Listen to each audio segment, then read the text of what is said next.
Hello, my name is Nicholas Wilson, and I'm working under Professor Michael Pope in his 2D nanomaterials lab in the QNC. I'm going to talk a little bit about my project, which aims to restructure the synthesis of graphene oxide.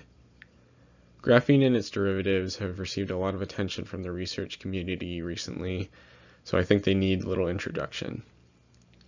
They have a wide variety of applications, but are often limited in their synthesis. There's often a trade-off between quality versus quantity, and I'm going to talk about how we may be able to achieve both.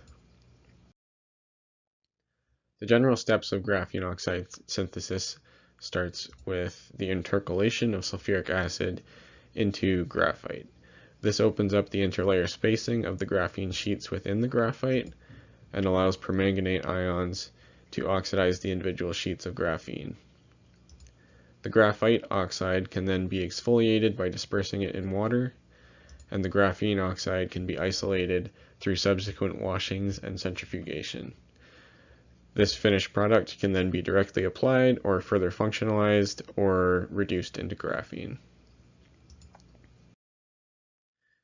Most researchers use a modified Hammer's method to achieve this, and most of these procedures are very similar chemically, which means they also have similar drawbacks. The first of which is the intercalation and oxidation happen simultaneously within the reaction vessel, giving you little control over the composition of your end product. And the other main drawback is the amount of waste produced in this process. All of the acids used in the synthesis and all of the washing solvents used afterwards to purify the GO go to waste. My project aims to precisely control the composition of the produced GO by breaking up the intercalation and oxidation steps, and I also aim to significantly reduce the amount of waste and significantly reduce the cost of this process.